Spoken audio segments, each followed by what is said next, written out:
Welcome to the Friday Night Frenzy. I'm Ross Bullen, joined by that guy, Rob Hughes, and we begin tonight's show in Kokomo, where the Harrison Raiders and McCutcheon Mavericks met with a spot in the sectional finals on the line. Yeah, that's right. The Mavericks have owned the Raiders of late, won five of the last 5 games. Let me get that. Five out of the last Just six. starting out the show on fire right now. A couple of seniors Heat looking check. for one last win against their rivals, Trevor Lockwood of the Mavericks and Talon Meanmug Sondergrath for the Raiders. Lockwood going to work first, able to collect the pass from Trayshawn Hurd, go up for the bucket, Mavs on the board first, 2-zip. A little later, Hurd in traffic, dishes out to his man Nate Dino for the triple. He couldn't miss in warm-ups, had to sneak it in there, and it carried over to the game. Hurd now doing it all himself, powers through the lane and the soft touch, enough to get it to fall. Mavs up 7. Harrison getting on the board, a little frantic, but Jake Furnon comes up with it and flips it up for 2. Matt Votter now on the drive, down to Songrath, but Trevor Blockwood swats it out of bounds. See what I did there? You've been waiting all night to say that. All night, all season. He also had a big dunk in this one. Sorry, we couldn't get it, Trevor. Raiders hanging in there. Cade Reniker from Logansport drills the triple. More from Reniker, though. Gets the floater to fall in traffic over Blockwood, but they left just enough time on the clock at the end of the quarter. Darnell Butler coming the other way. Butler with the lay-in as McCutcheon cruised to the win. 76-50 the final score. McCutcheon and Kokomo tomorrow for the sectional title. After knocking off number 2 Covington on Tuesday, CC back in action against Attica. First from CC, Mitch Woodavine passes underneath to Nick Thompson for the lay-in.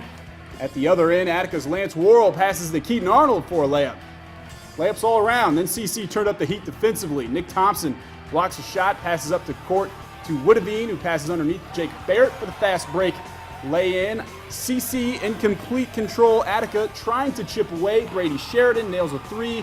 Moments later, Attica's Bryce Cooper dishes to Worrell for the reverse lay-in. Nice little basket there, but it was too little too late for the Red Ramblers. Jacob Barrett with a nice pump fake on the other end, pulls the trigger from deep. LCC wins 51-32. The Benton Central Bison hope to take advantage of the first-round bye and knock off Twin Lakes on the Indians' home floor. Not going well early. Tanner Pritz playing beat the buzzer as he gives the Tribe the 11-6 lead to end the first quarter. More from TP3. Moments later, Jordan Crouch comes up with the steal and drops a dime to Pritz, who gets the hoop and the foul. Indians led 30-18 at the half. Second half, Bison chipping away. Another nice dime. Jack Marquis to my boy Jacob Turner. Bison down 6. Next possession.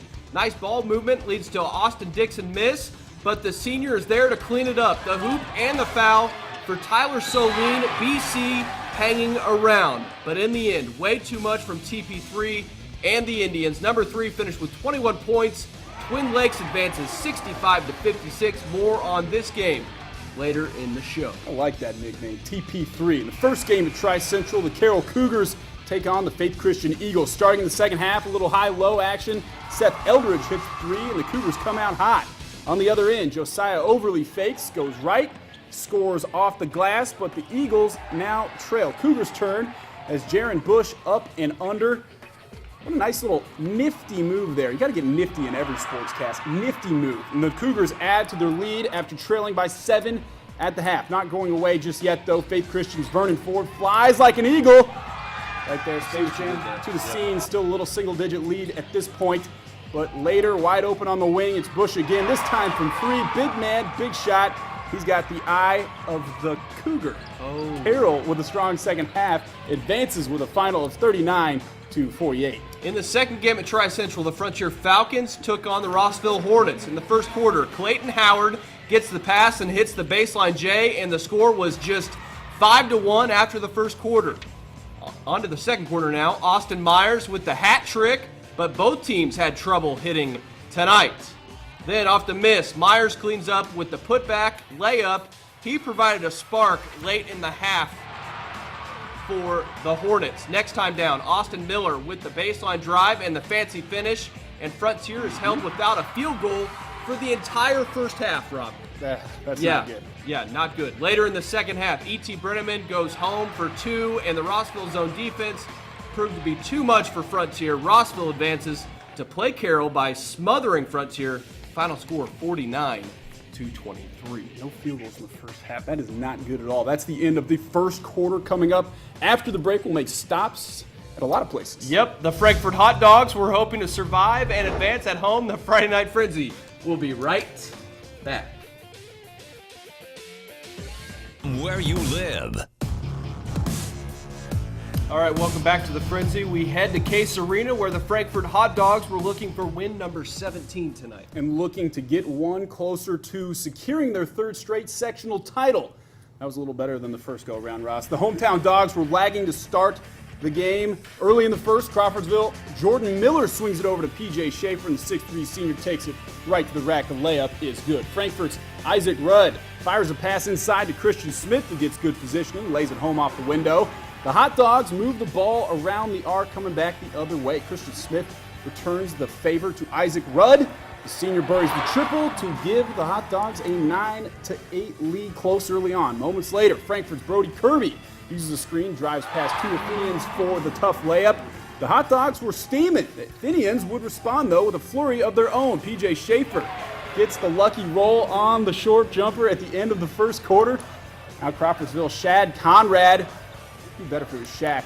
The bullet pass to P.J. Schaefer, and the senior gets another one to fall. It would be that kind of night for the visitors.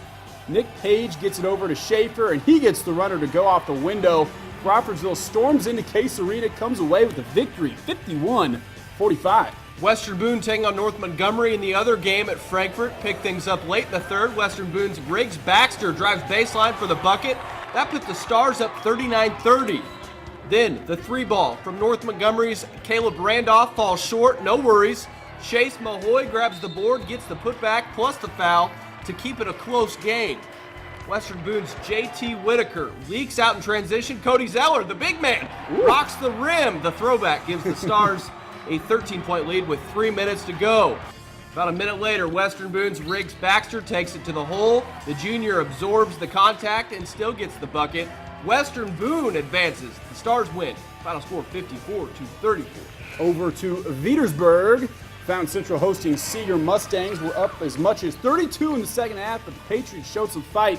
Here Jacob Fell drives and gets the roll to go. Then off the inbounds play, Borden Kennedy finds Josh Orahood. He spins and scores. Seeger showing off some defense now. Jordan Bailiff gets the deflection. Kennedy grabs, pushes it up the court, and rattles in the three-pointer. Seeger would get to within 15, but the Mustangs controlled this one throughout. Here, Pierce Colby shows off some handles, goes coast to coast for the score. Fountain Central wins by 22, 67-45, the final. In the nightcap in Fountain Central, Southmont and Clinton Central squared off. Closing seconds, first quarter. Bulldogs down 3. Jacob Burton says, boys, let's butter the biscuit beef house style. Had to get that in. Yep, the buzzer beater goes. They're excited, and Rob, I'm hungry. Yeah, so am I. Second quarter now. Bulldogs up 2, but not for long. Devin Burton with the steal and the lefty finish, flashing some fundamentals right there. Mounties tied up at 16, but on the next trip down, Bulldogs pushing it in transition. Keenan Orr spots up from long range.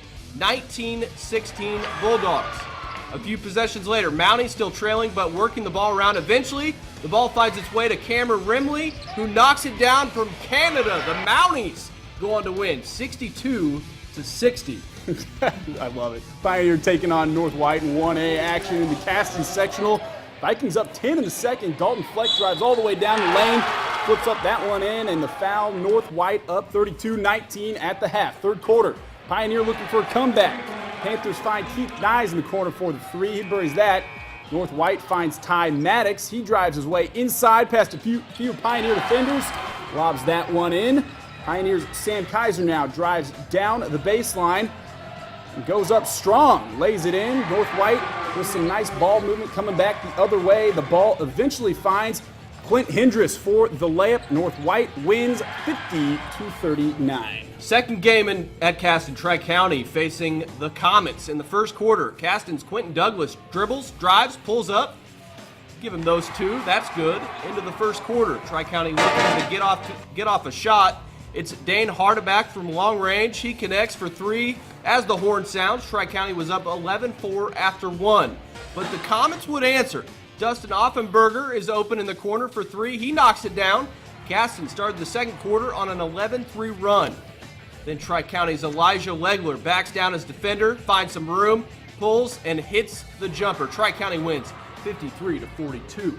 Let's head to Rensselaer Central for North Judson taking on North Newton. Third quarter, North Judson on the break. Josh Mullins with the sweet pass. Dalton Bailey for the lay-in and the foul.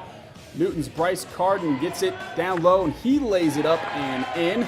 Then it's Carden once again with the short jumper. That's good. Carden, one more time, we've heard of him. He gathers the ball underneath the basket and muscles it up and in for two.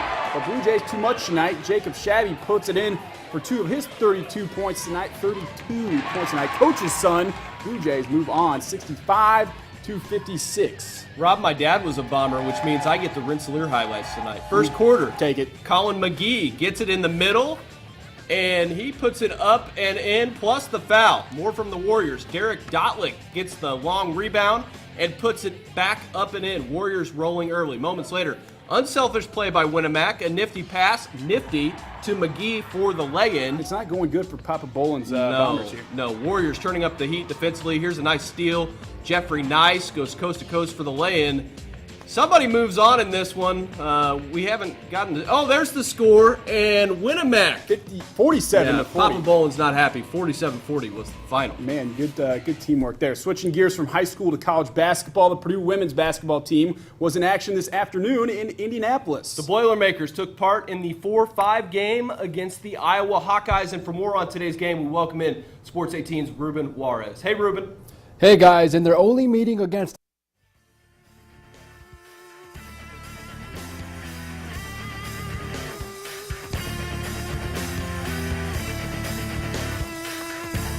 Twin Lakes Indians survived and advanced tonight by knocking off the Benton Central Bison 65-56. That's right. Twin Lakes head coach Ken Adam joins us in studio. Coach, you pick up 21 points off turnovers tonight, which means your defense must have been pretty good, huh? We started out really strong on defense. We tried to press and get the rhythm going quickly, and it was very successful for us in the first half. We played well and got on quite a roll there in the second quarter.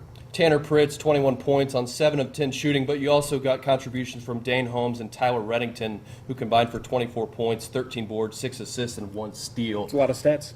That's a lot of good for Twin Lakes. Right. We feel like we have many players who can step up and do well. Our leading scorer, Cameron Bennington, hasn't really scored a lot in the sectional game so far, but his leadership has been fantastic. A quarterback on the floor out there, setting up the offense, setting up the defense, and just everybody else is contributing and stepping up big time. So it's been nice. You got Western next, and that game is not tomorrow. It's Monday because of their girls team in the state championship, as I understand. What do you see in Western? What are you going to have to do to win? Well, they're a very offensive, prolific team. They play a 2-3 zone defense most of the time. They're going to shoot a lot of threes. They're going to slash and just try to outscore you. Basically, is I think their game plan. Coach, I know you don't have much of a choice. We'll get you out of here on this. Do you like the Monday matchup as opposed to playing the sectional championship tomorrow? Well, maybe due to the fact that Twin Lakes is in school tomorrow, makeup day from the weather, it's not going to be as bad as I think everyone might be wishing, just because we're going to get a chance to recover a little bit and not have to come back tomorrow night after a full day of school. Well, the good news about playing Monday is you're on center stage, so we'll be there for that. Congratulations on your win tonight, Okay. and good Coach, luck. thanks for being here. On Monday against Western. That just about wraps up tonight's show. For more Frenzy-related features, including bonus highlights from tonight's games, just visit our website, WLFI.com. You're surrounded by Greyhounds right now. That's a great tie, too. Thanks for watching, and have a great weekend.